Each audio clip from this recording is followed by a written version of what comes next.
Bom dia, boa tarde, boa noite. Está começando mais um Anonymous Podcast, um programa que entrevista pessoas comuns com histórias incríveis. Deixe seu comentário, deixe seu like, inscreva-se no nosso canal. E hoje eu tô com a minha convidada, é a Sofia, 20 anos, empreendedora, proprietária do estúdio Sou Sobrancelhas, estudante de biomedicina, rata de academia e jogadora de handball aos fins de semana. Tudo bem, Sofia? Oi, tudo bem? Muito obrigada pelo convite. Vai ser um prazer poder compartilhar minha história com o Anonymous Podcast. Eu que agradeço a sua presença e vamos começando logo a primeira pergunta. Como que nasceu a ideia de você montar o estúdio? Bom, com 17 anos, a minha vida estava uma bagunça em meio à pandemia e eu não sabia o que eu queria fazer. Eu não sabia qual faculdade seguir, qual trabalho que eu poderia entrar. Então, eu resolvi investir em um curso. Mas para investir, você precisa de meios financeiros e isso eu não tinha. Então, eu acabei conversando com os meus pais para ver se haveria possibilidade deles me ajudarem a pagar o curso, que na época tinha um valor de R$ 250. E era um curso de design de sobrancelhas, fora os materiais. E eles falaram que na época não tinha como, mas que a gente podia dar um jeito. Então, o meu pai tinha um escritório e eu acabei pegando uma mesa de escritório dele e vendendo pelo valor do curso de R$ 250. Anunciei na OLX e aquela era a minha última esperança. E eu tinha R$ 100 guardado. E aí eu falei, com R$ 100 eu compro os materiais e 250 eu compro o E curso. dava para comprar com R$ 100 todos os Na materiais? época dava, porque era mais barato as coisas. E também não era tudo de mega qualidade, a gente tava começando. Então, eu peguei e investi esses 250. Só que esse curso era lá em São Mateus. E eu só fiquei sabendo dele porque uma amiga minha acabou fazendo um curso de unha de gel. E aí eu conheci. Mas para chegar lá também era um caos, porque era muito longe da minha casa. E aí eu fui conseguir pagar o curso e depois veio essa parte de comprar os materiais. E aí eu acabei investindo na cara e na coragem, porque foi bem difícil nesse começo, assim, de saber o que eu queria fazer. Mas no curso você aprende, assim, totalmente leigo. Uhum. Você tem pessoas que elas participam para você fazer o design? Primeiro, é um curso lá, como era mais, como eu posso dizer, mais humilde, digamos, tinha 12 pessoas fazendo esse curso comigo e para uma professora ensinar essas 12 pessoas. Então, tem a parte teórica que ela explica na lousa, o alinhamento, o desenho da sobrancelha, a forma estratégica para fazer um design. E depois a gente vai para a prática. E essas pessoas que a gente leva na prática tem que ser familiar ou amigo, porque eles não disponibilizam pessoas lá para a gente praticar. E vocês não faziam em vocês mesmas? Não, a gente não. Não pode, não Podia, só troca. que cada um levava a sua modelo, eles falam. E o curso, assim, o objetivo do curso, qual que é? Para você trabalhar para os outros? Você já tinha essa ideia na cabeça, eu vou fazer o curso e eu vou montar alguma coisa? Ou você pensava, não, eu vou fazer o curso e vou começar primeiro a atender minhas amigas, minhas conhecidas, vou divulgar? É aos poucos, né? É. Então, na minha cabeça, eu só não queria trabalhar em salão, essas coisas, porque para quem trabalha em salão, às vezes acaba sendo um pouco explorada. Você faz um design, a pessoa fica com metade ou mais da metade. Aí você acaba ganhando R$ 15 num trabalho que você demorou 40 minutos para fazer. Então, eu já tinha na cabeça que eu queria ter o meu próprio negócio. Só que eu achava que seria só um hobby. Eu não achei que eu ia querer mesmo trabalhar com isso, porque a propósito, eu não sabia que faculdade fazer. E eu não queria ir para a área de estética. Eu estava perdida, literalmente. Então, eu acabei fazendo esse curso para ter um direcionamento, mas não era a minha opção de trabalho real. E até para montar um próprio negócio também, você precisava do capital que você também não Exato, tinha não na tinha. época. E por ser na pandemia e eu atender em casa, essas foram uma das minhas dificuldades, porque as pessoas estavam muito receosas com, eu posso ir na sua casa? Alguém da sua casa pegou Covid? Tinha todo esse trâmite que eu tive que ficar acalmando as clientes novas para elas poderem ir até mim e eu fazer meu trabalho.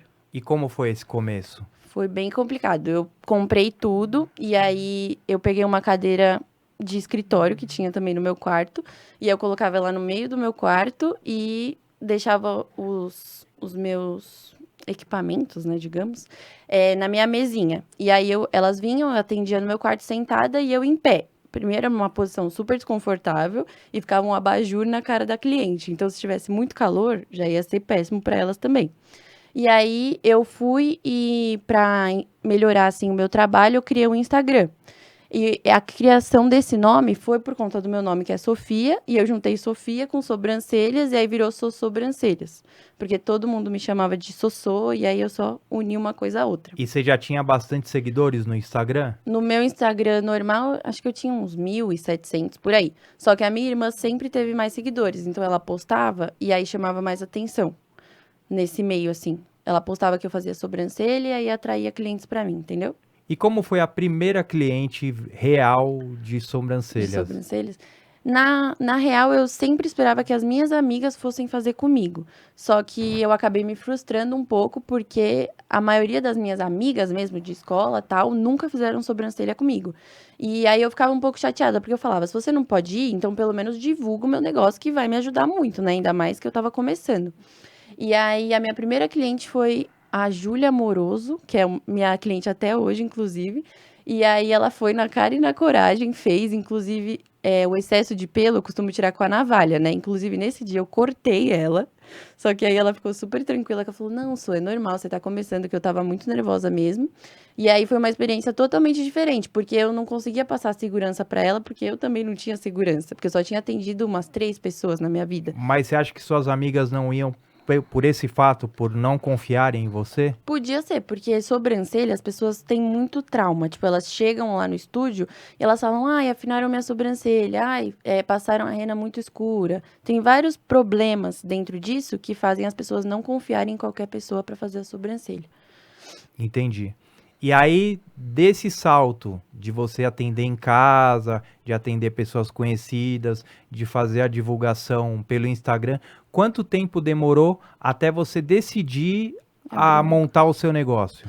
Então, a minha trajetória até montar meu próprio negócio foram de 6 meses. Mas o que me motivou muito foi que no Natal de 2020, eu tive uma cliente que me indicou no prédio dela, a Renata. E era um prédio lá no Ipiranga, então era um deslocamento bem grande, mas que eu ia conseguir muita cliente no dia. Então eu fui lá, acabei atendendo 12 pessoas no dia, isso pra mim já era show, porque eu tava começando. E eu fui na casa de cada cliente, atendi cada uma, abria, né, minha maleta e tal, fazia de todo mundo. E aí, nesse dia, eu falei, nossa, realmente tá dando certo, porque se eu conseguir, se 12 pessoas que eu nem conhecia confiaram em mim, eu acho que eu devo investir. E aí, uma meta para 2021 foi eu abrir meu próprio negócio. Mas a gente sabe que a realidade é diferente. Para aquela época, acho que eu consegui, sei lá, no máximo 500, 600 reais. E para alugar um negócio num local bom, é no mínimo R$ 1.000. Abrir empresa. Abrir empresa, tudo mais. Então, eu tive, graças a Deus, bastante apoio da minha família. O meu avô, que cedeu a sala para mim também. Isso, para mim, é uma enorme gratidão. Porque ele tinha uma sala no carrão e não tinha uso uma parte da sala, né? Para quem já foi no estúdio, sabe que a sala é enorme, mas tem uma divisória. Então, essa divisória ele não usava. E aí, eu acabei conversando com ele, mas eu já queria fazer tudo do meu jeito. Então eu falei, eu vou pegar, vou comprar tinta, vou pintar a parede, vou comprar penteadeira e queria mobiliar tudo do meu jeito. Então eu cheguei lá, conversei com meu avô e graças a Deus consegui essa abertura para conseguir montar meu próprio negócio. E durante esse período foram 6 meses até montar meu próprio negócio. Ô, Rafa, tem como colocar as fotos pra gente mostrar o início do estúdio dela? Inclusive tem até vídeo, eu e a minha irmã que pintamos toda a sala, a gente Você que montou a sala toda. inteira. Porque o meu pai também não tinha dinheiro para investir nos materiais que eu precisava, né? Então, essa Vai parede contando aí, toda, Sô. essa parede foi eu e a minha irmã que fizemos, tanto é que a gente nem conseguiu chegar no teto, porque a gente é pequena. O adesivo, eu peguei um vidro de uma mesa e aí a minha irmã colou o adesivo também, que era o meu logo da E época. quem que fez esse logo? Fui eu também. Ah, você Tanto é que que não tá criou. tão profissional. Mas eu, tipo, criei do jeito que eu queria, nas cores que eu queria, eu já tinha uma noção, assim, bem rasa, mas Mas tinha. ficou bonito, ficou bacana. Sim. E aí, essa maca eu comprei da mãe de uma amiga minha que trabalhava como depiladora, ela me vendeu por R$ 100. E por que uma maca e não uma cadeira? Porque era muito mais confortável pra mim fazer. E pra clientes também ficar deitada, era mais confortável. Ah, entendi, tá. Pra eu ter uma visão mais ampla, assim, sabe?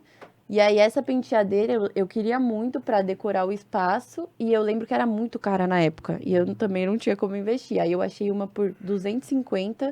Não vendeu outra mesa? Não vendi outra vez. Mas foi o dinheiro que eu juntei no final do ano que eu montei a sala. E aí, esse espelho era da minha mãe, isso aqui também era do meu pai, esse carrinho, o vaso do meu pai. Eu fui pegando tudo de todo mundo até Essa formar essa lâmpada que sala. Isso você eu tem... comprei. Ah, você Eu comprou. comprei, foi R$ 100 E aí você colocava também junto na na hora para fazer o cliente. design. É, porque aqui, gente, nessa sala, não tinha uma luz em cima, não tinha uma luz geral. Então, a única luz que eu tinha era da penteadeira, que é amarela, e essa luz ficava em cima da maca na cliente.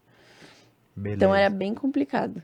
E esse tapete provavelmente Do meu era... quarto. Ah, tá. Era do quarto. E aí, eu coloquei aí também. Os móveis todos eram seus.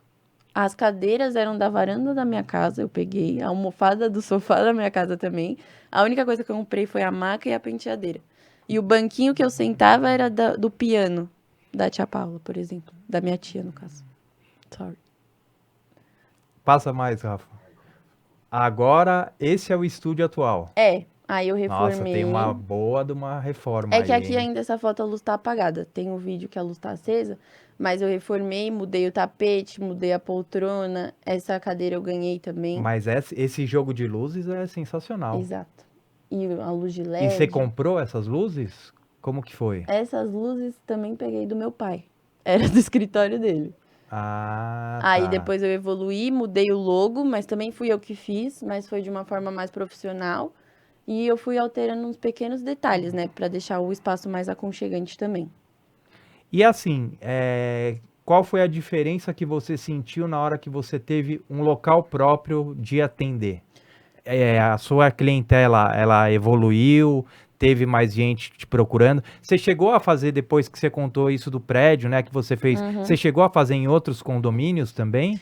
Então, eu achei que a minha clientela evoluiu demais porque as pessoas confiam mais em você. Se você tem ali um lugar pronto, se você mostra autoridade no que você faz. Eu atendendo em casa, às vezes as pessoas descredibilizam. Elas pensam, tipo, ah, é só uma menina fazendo sobrancelha. E aí era meio ruim, eu também não gostava, porque, por exemplo, no Natal, eu atendi muita gente em casa. E as pessoas chegavam e acabavam sentando na minha cama, porque não tinham onde sentar, no meu quarto. Era um espaço, tipo, muito pequeno para muita gente. Então, eu acabei evoluindo nessa questão de clientela por ter outro lugar. Mas em relação a condomínio, eu preferi não ir porque começou a afetar a minha saúde do corpo mesmo, porque eu sentia muita dor nas costas, muita dor na lombar, tava me sentindo uma senhora. Mas aí eu voltei aí nesse condomínio, eu fui umas 2 vezes, mas depois eu só atendi no meu estúdio porque a clientela ficou muito grande. Hoje você não precisa, então, buscar fora clientes. As clientes vêm até você. É, E é tudo indicação. indicação ou é Instagram Eu também? posto bastante coisa no Instagram que chama atenção por eu ter um resultado mais natural. Então, rena é mais natural. Agora eu tô fazendo um procedimento que chama nanopigmentação, que é a implantação de novos fios. Então, é uma micropigmentação, só que mais atualizada. Então, eu vou sempre atrás de um resultado mais natural, porque hoje em dia é o que as pessoas querem. Então, uma amiga chama a outra, aí chama a mãe, chama a prima, e por aí vai.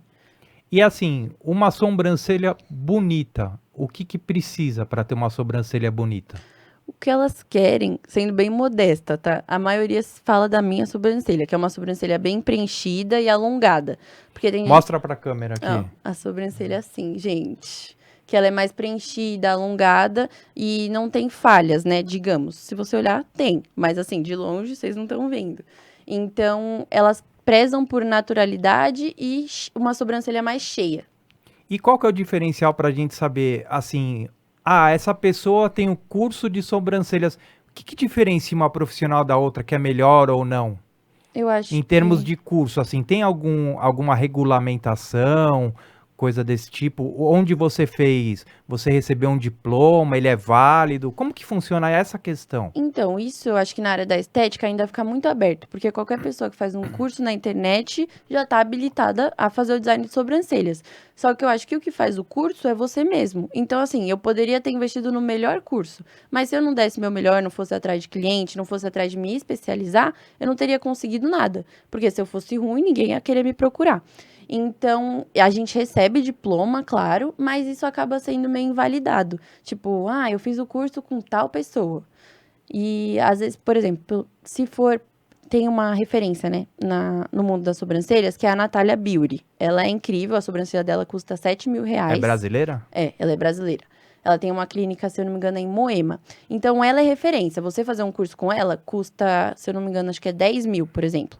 Então, você investiu, o seu custo vai ser maior, só que depois você pode cobrar muito mais.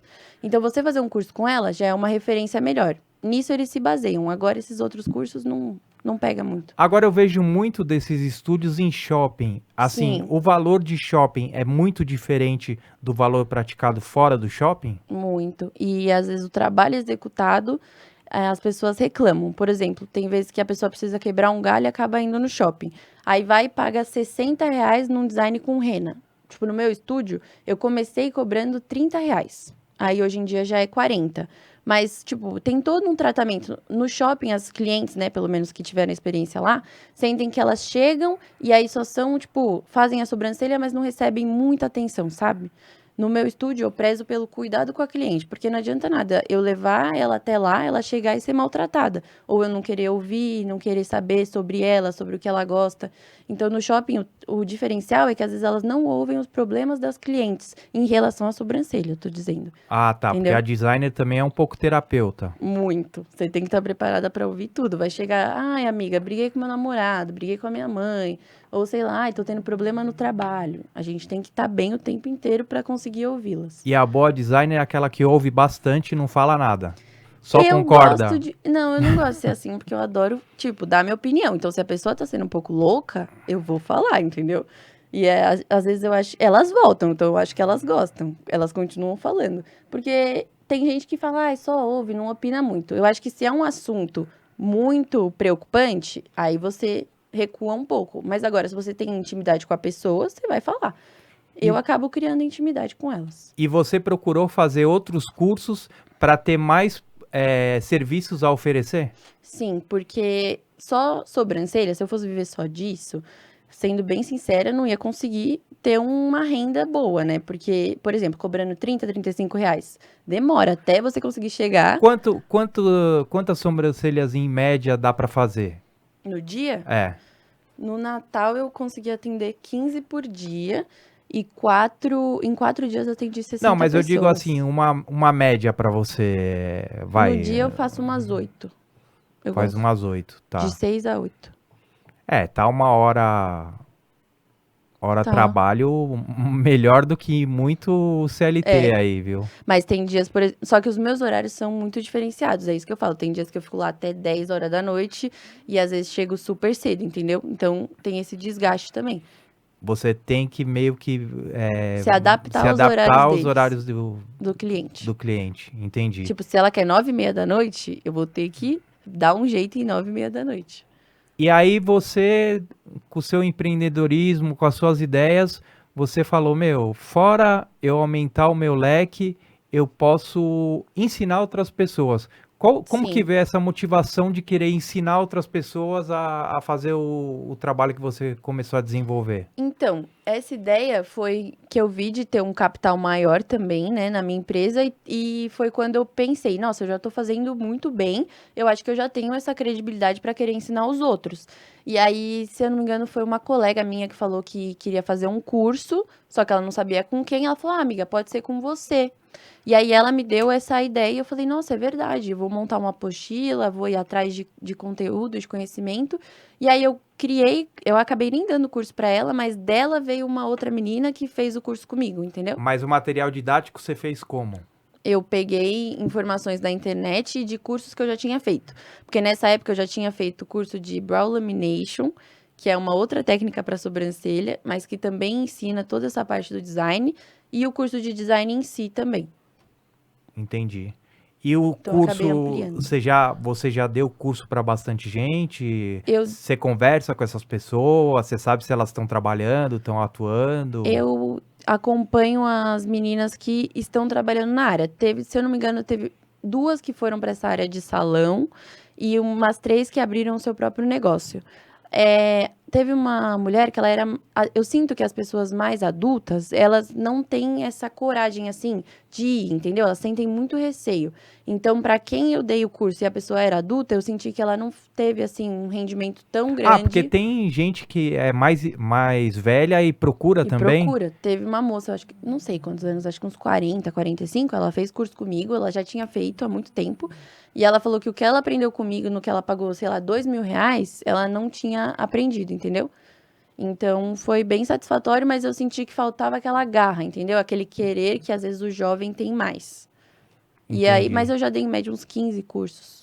Caramba, que Bastante. bacana. E você pensa em criar um produto para internet, Eu queria. coisa desse tipo? Porque é super É. interessante isso. Eu tenho essa ideia de curso online, mas aí envolve essas outras partes de tráfego pago e minha vida tá meio maluca, porque eu treino, como você falou, jogo handball, estudo. Então, eu acredito que quando eu terminar a faculdade, eu vou conseguir ter esse foco total para minha empresa.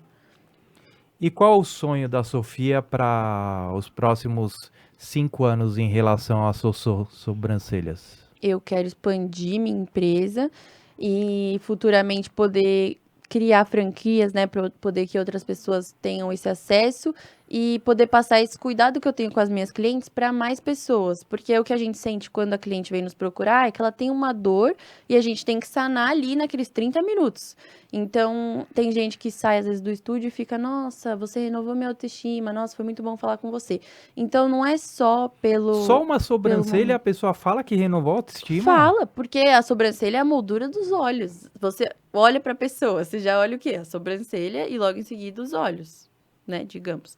Então, faz muita diferença, principalmente pra Eu mulher. nunca dei valor para sobrancelha. Ai, olha. Gente, difícil, né?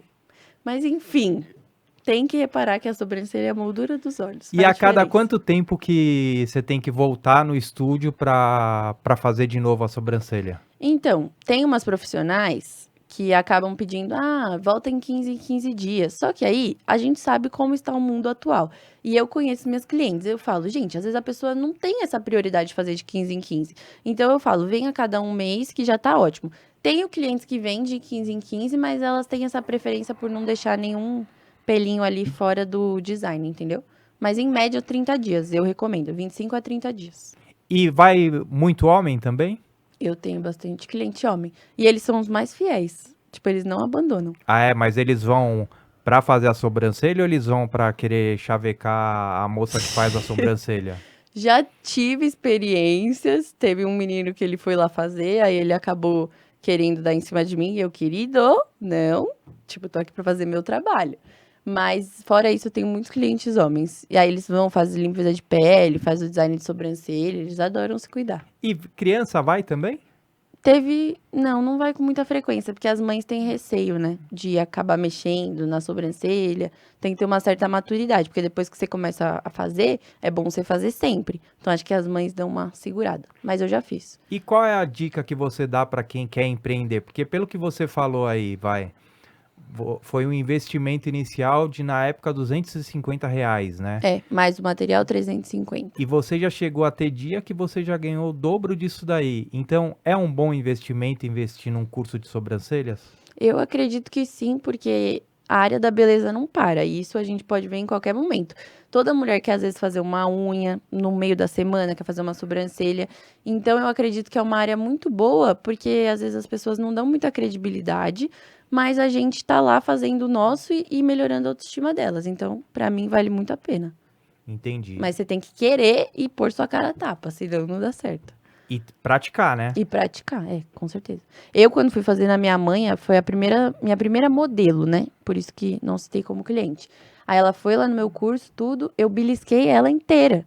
Porque eu tenho certeza, quem tá assistindo já teve uma experiência ruim com alguma designer que acabou beliscando, acabou machucando. Então, se a pessoa às vezes vai com muita pressa e não estica a pele, ela acaba machucando a cliente. Mas tem produtos que você passa antes de você estar fazendo a retirada dos pelos? Sim, a gente faz um spa das sobrancelhas, né? Que eu dei esse nome no meu estúdio.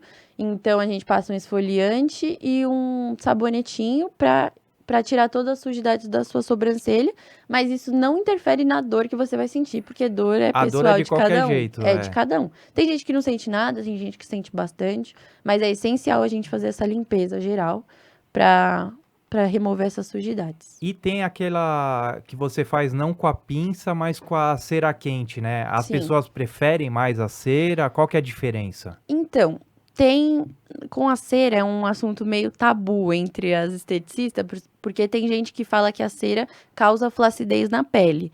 Mas já foi comprovado que isso é um mito. Mas tem gente que sente muita dor. E às vezes eu sugiro, você não quer então tirar com a cera, que é melhor e tudo mais? A pessoa, não, mas vai me causar flacidez, não sei o que, eu não quero. Então eu deixo a escolha da cliente. Mas a maioria prefere na pinça mesmo. E o restante, né, dos pelos eu tiro com a navalha. Mas com a cera você tira o excesso, é isso? Não, com a cera eu tiro tudo. Ah, você tira tudo. É, só que tem gente que Mas acha... como que você desenha e como que você faz pra tirar com a cera? Porque a gente, primeiro, igual eu fiz, a gente desenha a sobrancelha e aí vai sobrar uma parte aqui embaixo. E aí eu pego a cera e passo, por exemplo, nessa partezinha aqui.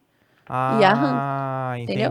Entendi. Tipo, não é aquela ideia de, meu Deus, vou passar na sobrancelha inteira, entendeu? Você só É isso que eu ia pensar, porque você passa e Não. arranca a sobrancelha, né? Não pode. Você só passa onde você quer tirar o pelo. E por isso que a cera é bem difícil e eu só comecei a trabalhar com ela depois de já ter um hábito assim com a pinça, já tá mais... Mas você optou pela cera para ter uma diversidade pro cliente ou porque clientes pediram para você? Eu optei porque as clientes vão e às vezes querem tirar o buço, né?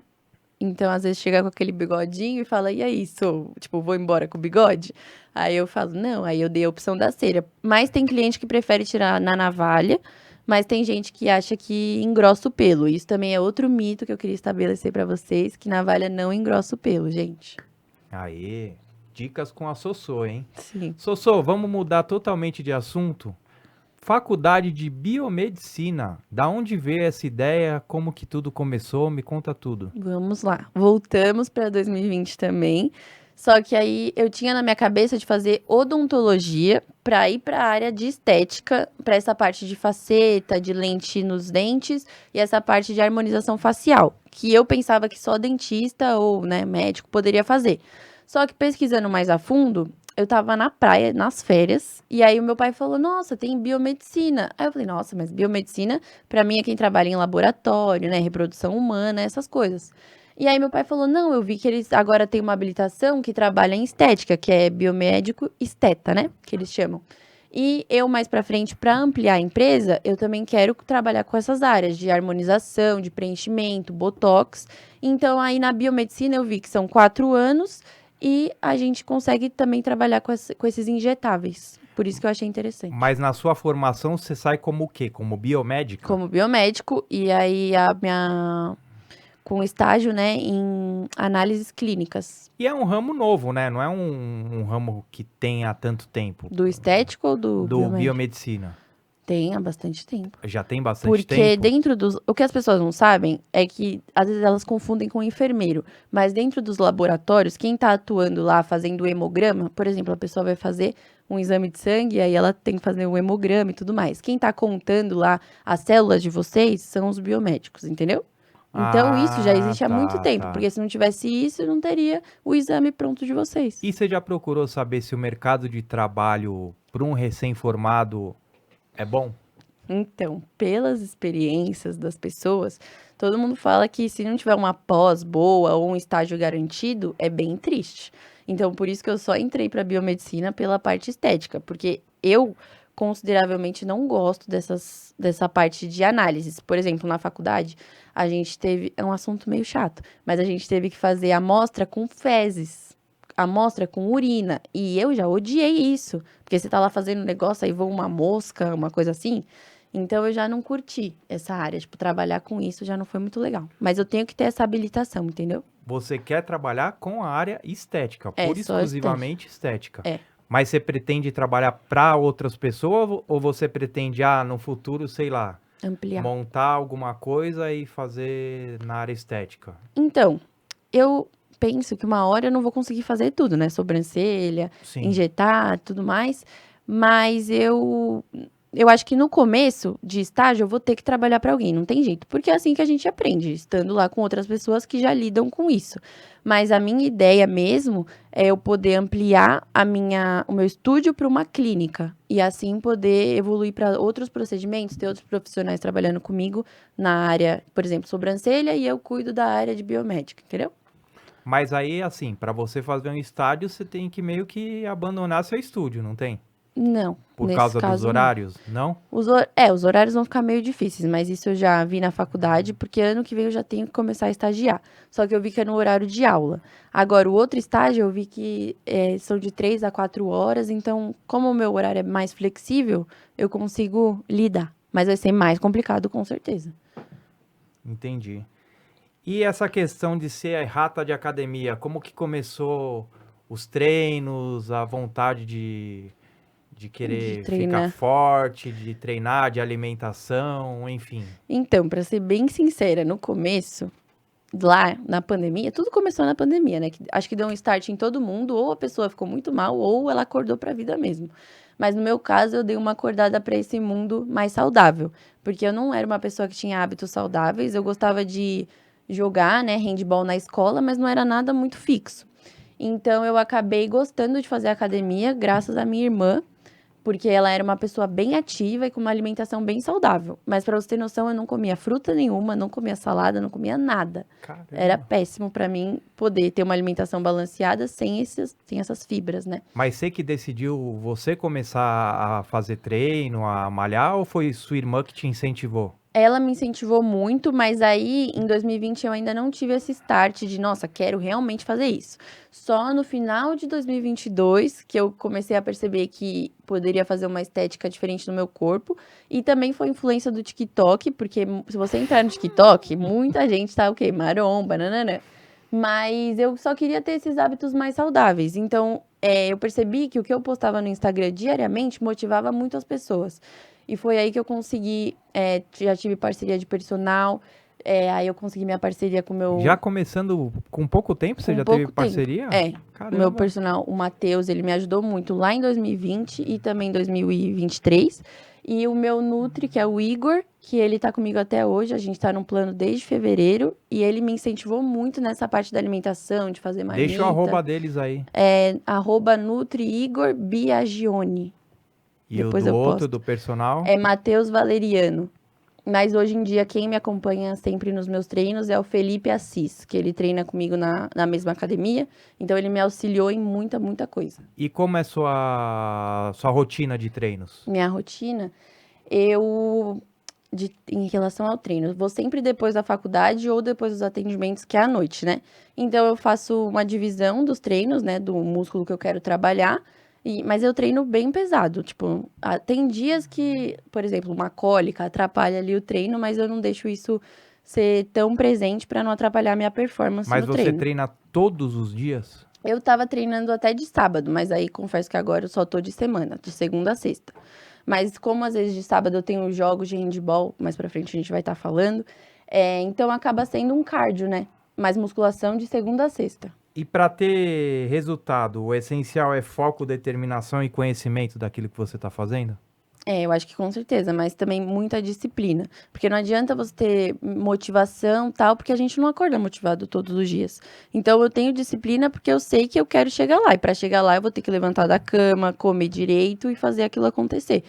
E é isso que as pessoas se inspiram no meu Instagram. Elas perguntavam, nossa, Sou, mas como que você consegue ter esse foco todo dia? É porque eu quero muito aquilo. Então, eu vou acordar e é uma disciplina seguir aquilo, entendeu? E a alimentação conta pra caramba, né? Muito. Tipo, antes eu nunca tinha pesado minha comida. Eu falava, nossa, gente, pesar comida é coisa de louco. Hoje em dia eu levo minha balança pra todo lugar, porque eu gosto de estar sempre ali, de saber o que eu tô comendo, pesar direitinho, porque no final eu sei que vai fazer diferença. Tem gente que acha extremista, mas pra mim é super normal. Mas uma pessoa que se alimenta bem, ela tem que saber cozinhar bem também? Se ela não tem uma mãe que cozinha ou ali uma doméstica pra ajudar ela, alguém pra estar fazendo, eu acho que ela precisa cozinhar. Mas, por exemplo, eu sou uma pessoa que eu Zero dots. cozinho básico, cozinho Hum, básico. E o básico que eu faço não é uma alimentação saudável. é meio Então, ruim. assim, vale a pena comprar aquelas marmitas fit e fazer as alimentações através daquelas marmitas e outras colocar no Lanche da meio, manhã, lanche lanche da da manhã, tarde. lanche da Então, eu tarde. acho que isso só é válido quando você sabe do que o seu corpo precisa. Porque, por exemplo, eu compro lá uma marmita pronta de 500 gramas, mas o que eu preciso comer não são 500 gramas. Tipo, eu acho que no meu prato tem 250, por exemplo. Então, eu estaria comendo a mais e eu nem sei do que é a mais. Porque se você quer realmente atingir um corpo que você goste, né, que você tá no seu foco, você tem que bater sua meta de água todos os dias, você tem que bater sua meta de proteínas todos os dias. E tem tudo isso por trás que as pessoas não entendem e apenas pensam, nossa, vou comprar a marmita pronta, então tá ótimo, é isso. Só que aí nem bateu a quantidade de proteína do dia, entendeu? E como que a gente faz para saber essa relação de De proteína e comida, tudo de mais. proteína, de alimentação, de tudo? Chamem meu nutricionista. Isso é um porém também, mas quem me ensinou também muito sobre isso foi meu nutri e o meu namorado, porque ele manja muito disso, ele tá fazendo faculdade de nutrição, e aí ele começou a me falar, se você não bater sua meta de água, se você não bater sua meta de proteína, não vai vir os resultados, porque a proteína vai ajudar a gente a construir os músculos, então não adianta nada eu estar ingerindo um monte de carboidrato, um monte de energia, se eu não tô ali fazendo exercício pra, né, construir os músculos. Então, isso tudo você só vai ter com a ajuda de um profissional, não tem jeito. Não tem jeito eu te passar uma receita que não existe. Então, mas eu acho que para você ficar bem, saudável, tal, ainda é muito caro. Custa Sim. muito caro, entendeu? Porque você tem que se preocupar com a sua alimentação, você tem que pagar uma academia, você tem que pagar um profissional, quer dizer, Então, como que um na mero mortal faz isso? Então, na minha concepção eu não pago personal. Tipo, se eu tivesse condições, eu ia querer super pagar, porque faz diferença, sim, no seu rendimento. Mas eu acho que se você tá começando, procura uma academia legal, um professor que auxilia, por exemplo, igual eu falei do Felipe, ele me auxiliou em muitas, muitas coisas que eu aprendi que eu nunca tinha aprendido em outras academias. E aí eu acabei desenvolvendo mais gosto de fazer aquilo. Porque muitas pessoas começam a academia e não gostam porque não tem auxílio, às vezes os professores não estão nem aí. Então, acho que primeiro de tudo é você se sentir bem naquele lugar e fazer aquele ambiente bom pra você. E depois vem esses problemas, claro, de academia, por exemplo. Só que eu comecei treinando no meu prédio, porque eu falei, tenho que pagar umas coisas, não dá agora pra pagar a academia. Então eu comecei treinando no meu prédio aos poucos, ia pegando peso e tal, e quando eu tive oportunidade, eu fui e comecei a pagar uma academia. Só que eu acho que são prioridades. O mesmo dinheiro que você vai gastar num Mac 2 vezes no mês, vai dar ali uns R$ 60, você junta mais 30, já dá 90, você já paga uma mensalidade. Tem academia hoje em dia de R$ 80. Então, acho que são prioridades. Tem que querer, entendeu? Se você trabalha, tem condição, você vai atrás daquilo. Se isso é seu foco, você consegue. Esses treinos de internet que você faz o plano e já pega um treino pronto, Aparece. tal, funciona também? Isso, eu acho que assim, como cada corpo é um corpo, é difícil opinar sobre isso sem saber muito, né? Que eu não sou profissional dessa área de educação física. Mas eu acho que se um professor da sua academia te passou, você deve seguir, tá certo. Se você viu que tá dando resultado, você fez ali um mesinho, viu que foi legal, continua. Agora, pegar esses treinos de TikTok e sair fazendo igual um louco, não dá certo, não tem como. E que conselho que você dá para uma pessoa que está começando agora a treinar? Eu acho que ela tem que construir primeiro essa parte psicológica, mental e definir para ela mesma o que ela quer, o que ela espera do corpo dela, sei lá, daqui 3 meses. Ela quer mesmo isso? Então, acho que a gente tem que parar um pouco de ver essas dificuldades e fazer. Você tem que fazer as coisas sem pensar. Porque se eu parar pra pensar, nossa, vou ter que chegar em casa, ainda tenho que treinar, eu não vou querer treinar. Então, você tem que viver um pouquinho no automático nesse sentido. Em relação à alimentação, é parar de pôr barreira. Tipo, você já tem 19, 20 anos, esteja pronto pra provar um tomate e achar bom e saber que você precisa comer aquele tomate, entendeu? Parar um pouco com esses problemas que a gente coloca, esses impedimentos pra fazer aquilo acontecer. Isso aí, o papo tá muito legal, só vou dar uma parada aqui Sim. pra gente faturar um pouquinho, tá bom? Ó, quem quiser aqui no Anonymous adquirir as nossas camisetas, a gente tem Anonymous, pessoas comuns, histórias incríveis. Tem o bonezinho, os copos de diversas cores e as canecas. Vamos brindar aqui. E o handball? Como que surgiu o handball na sua vida? É verdade que você queria ser jogadora profissional de handball? Vamos lá. Essa é outra história meio longa também. O handball surgiu na minha vida através das minhas primas, da Gabi e da Stephanie, porque elas sempre jogaram em federações, né? Então, Pinheiros, Corinthians. E logo depois disso, a minha irmã quis trilhar esse caminho também por um tempo. Então, ela acabou jogando 5 anos no Corinthians. E a gente acaba se espelhando no nosso irmão mais velho, no nosso primo mais velho. Então, eu falei, nossa, eu também gosto disso. E aí, eu comecei a praticar o esporte na escola e queria também poder jogar. Só que na minha época, eu estudava numa escola que não tinha o período da manhã. E os treinos eram no período da tarde. E eu estudava à tarde, então não tinha como eu participar. E aí isso me frustrava um pouco, porque eu queria ser como elas, aí eu ficava meio triste, né? Só que aí eu ia treinando por fora. Existem hoje em dia os times amadores de handball. Então você acaba Mas treinando tem uma ali. federação desses times amadores? Ou Eu, não? eu acredito que não tem a federação, mas tem uma Mas se organização enfrentam muito boa. entre si. Aham, se enfrentam entre si. E aí eu queria muito poder participar desses jogos, dessas coisas, mas até uns 17 anos eu já tinha feito peneira no São Paulo, no Corinthians, no Centro Olímpico e não tinha passado. E aí isso me frustrava um pouco, mas aí eu entendia que, tipo, Deus não queria aquilo pra mim agora, não era pra ser, e foi aí que também surgiu o meu próprio negócio. Mas aí no meio disso, em 2021, eu falei, meu, vou fazer minha última peneira. Tô com 18 anos, agora eu acredito, confio em mim mesma e vou tentar, tipo, seja o que Deus quiser. E aí eu fui lá no Centro Olímpico fazer a minha primeira peneira, né, com 18 anos. E aí o técnico de lá é o cubano, que ele é um técnico estourado, inclusive devo muitas coisas que eu aprendi a ele é muito incrível. E eu tava com muito medo, porque ele treinador de handball acaba sendo meio arrogante, né? Acaba sendo ignorante com as pessoas. E eu não estava acostumada com aquele tratamento, porque para mim handball era só um hobby. Mas as meninas em si são amigas ou tem aquela rivalidade também? Tem. E é por isso também que eu não quis continuar. Mas aí eu acabei fazendo a peneira, passei por 3 fases e de 40 meninas só passaram 3. E eu fui uma dessas 3. Então, para mim, isso já foi uma mega vitória. Depois de ter sido, né, negada nas outras. E aí eu entrei para esse time. Só que aí eu tava na faculdade, tinha o meu próprio negócio e quis entrar para um time federado de handball. Então aconteceu, foi legal, mas foi muita coisa ao Não dá mesmo pra tempo. conciliar Não tudo, dava, né? porque os treinos lá, a gente tinha que chegar às 3 horas e tinha dia que a gente saía às 8 da noite. Mas antes das 7 a gente não saía. Não tinha jeito. Era sempre 7h30, 7h15. Antes das 7 não tinha como. E tem toda a logística pra ir no centro Olímpico. olímpico, né? Que Era também é muito longe, né? difícil, porque nessa época eu também já morava em Guarulhos, o metrô não existe em Guarulhos, né? Então eu tinha que ir até o Tucuruvi, até o Ibirapuera, chegar lá e fazer. Então eram muitas tarefas e eu pensava, meu Deus, que horas que eu vou atender minha cliente? Porque faculdade de manhã, o tempo que eu tinha ali era para almoçar e já ir pro treino. Então, meu trabalho estava ficando meio dispersado e isso já estava me incomodando um pouco. E fora que lá, eu não tava me sentindo acolhida, porque elas teve meninas que depois, no final, me acolheram, só que no início é muito difícil, porque elas julgam o jeito que você se veste até o jeito que você tá jogando. E eu nunca tinha jogado profissional, assim, então eu não tinha uma malícia, eu só tinha malícia de escola, que é aquela besteira que, sinceramente, o handball de escola acaba virando às vezes uma queimada, uma coisa muito louca. Uhum. Então, elas acabavam fazendo essa diferença de turminha, tanto é que tinha muitas vezes que o treinador, sei lá, acabava se estressando, né, normal.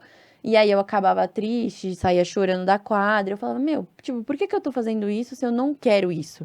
Então, eu acho que eu fiquei uns 8 meses lá, 8, 9 meses. E aí eu acabei me lesionando, eu me machuquei. E aí eu falei, meu, acho que isso foi um tempo que eu fiquei parada, mas que eu consegui dar atenção pro trabalho. E aí eu falei, meu, acho que isso não quero mesmo, é só no amador. E aí hoje em dia eu jogo por Guarulhos e pelo Atlético Jaçanã e pelo Wolf Team, que é um time que eu criei que é da Zona Leste no Carrão, pra poder jogar com as meninas ali Mas do tudo Carrão. campeonato amador. Tudo campeonato amador. E quem quer ser profissional no handball, consegue sobreviver de... Então, as meninas que estavam lá, elas viviam daquilo, mas eu acho que elas tinham alguma ajuda, por exemplo, para pagar apartamento, para poder viver ali em Mas você São recebia Paulo. alguma coisa ou não? Não. Eu acho que as meninas que moravam com aluguel tudo recebiam cesta básica, se eu não me engano.